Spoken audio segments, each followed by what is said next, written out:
Hello everyone. Meron tayong unit dito na dalawang Starlink. As you can see, dalawang Starlink yan. Dalawang Starlink, yung isa, yung regular Starlink, yung isa mas malaki. Now, ito yung mga case natin, Raptor 8000 Air at yung 7500 Air. Willow. Okay, that's Willow. So, compare natin sa Raptor 6000. Ayan, yung case, kung titinan nyo mabuti, mas sobrang liit talaga, no? I mean, liit ng 6,000. Compare mo dyan. For comparison lang. Now ito, yung customer natin, nagpagpagawa ng sample for the cases sa mga Raptor. Tapos ilalagay daw doon. Ang siste is pati yung case niya sa loob, ilalagay sa loob ng Raptor. So, what we did here, itong ginawa natin dito sa Starlink, itong case is, as you can see, wala na yung sa loob, no? Nandun na sa Raptor 7500 na Air. Si Jomar yan. Papatayo muna natin. Yan. Ito yung nasa likod ng Raptor 7500 Air. So, for comparison, this is 6,000 Air. Yan. So, mas malaki siya. Di ba, mas malaki siya. Now, yung lapad niya, yan. Siyempre, mas malawak yan. So, 6,000 yung ating comparison kasi para makita nyo lang ang difference. Medyo challenging lang tong pagkagawa namin, no? Kasi medyo malaki yung case. So, ito yung request ng client, no? So, yung Starlink mismo, ilalagay dito sa box. So, yun nasa loob siya. Yan, nasa loob yan. So, basically, ang aming ginawa rito is to put some support here na medyo makapal na pads na foam. So, kahit anong mo siya, hindi nagagalaw yan. So, ang ating objective here is magkaroon ng safety feature yung ating Starlink. Na kahit i-roll mo siya, yung case niya, hindi siya basta-basta nababangga sa matitigas na bagay. So, medyo foam na siya. Ito, tinanggal namin yung ilalim niya. Supposed to be dapat meron siyang support sa ilalim. Pero tinanggal namin kasi kahit manipis na yung nilagay namin, tinanggal namin kasi hindi na siya masasara. Now, this time, nung tinanggal namin, nasasara na siya. Ayan. Pasara natin. So, that's Raptor 7500 Air. Now, ito yung Raptor 8000 Air. So, ibig sabihin, pag sinabing Air, mga parts, ito yung magaan. Supposed to be magaan. So, kung titinan yung mga features nito, makapal yung yung malapad yung handle niya. Tapos, yung dito, buksan natin. Ayan. So, meron siyang may trolley din siya. 4 yung gulong. Yan. 4 yung gulong.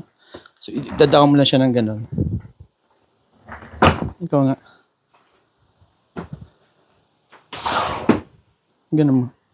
So, ipa-demonstrate natin kay Jomar. Yan. Yan siya. So, syempre, pag nag-roll ka nito, dapat a little bit higher. Yan. Yan, dapat ganyan. Yan. So, hindi naman talaga mababali yan. No? So, for comparison with the 7500 Air, yan, ito siya kalaki. Plus yung 6,000 Air. Okay. Yan siya kalaki. See? Yan yung 6,000. 7,500 air, and 8,000 air. Yung lapad niya, ayan. See the difference? Now ngayon, let's try to open this one.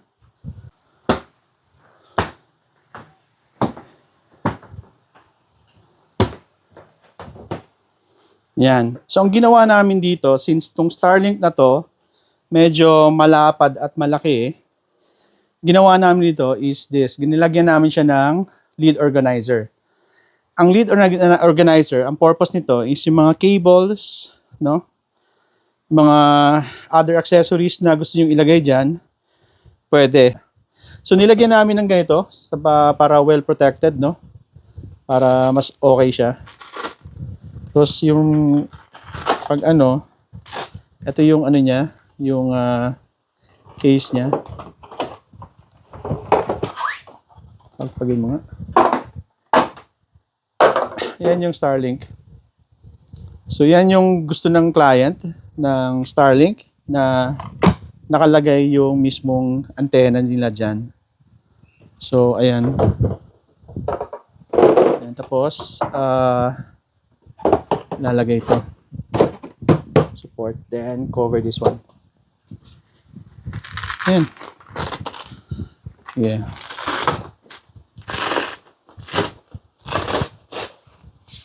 So yan. So yan mga parts ang perfect for the Starlink antennas. This one, nakagawa ako before nito. Medyo hindi ko nilagay yung case, no? Yung box or carton niya sa loob. Kaya nagkasya lahat. Kasi kaya lang naman siya parang nag-bulge dito. Kasi nga dahil dun sa foam niya sa taas na sobrang kapal din. So pag nipit mo siya, kinover mo siya, hindi na siya masyado parang medyo fit na siya masyado. So which is good kasi para hindi talaga gagalaw yung loob. So ito yun. We're good. So kayo, kung meron kayong Starlink na gusto nyong pa-customize sa akin, visit nyo lang yung Avision Customize or message nyo ako sa Avision Customize or Moto Gadget Photographer sa page. Kung ano yung gusto nyo, gagawin natin. Basta as long nandito yung unit nyo, everything will be safe, no? Walang mangyayaring masama. Hindi namin gagamitin yan for lang talaga, para masukat lang natin ang purpose natin dun. So this one, dito sa taas, since may space pa siya ng mga 2.5 inches, pwede kayong maglagay pa ng something wires dyan on top of that, no? So yun.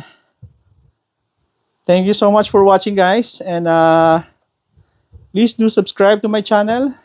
Go to my page, Avision Customize, Moto Gadget Photographer. And thank you so much for watching again. Bye!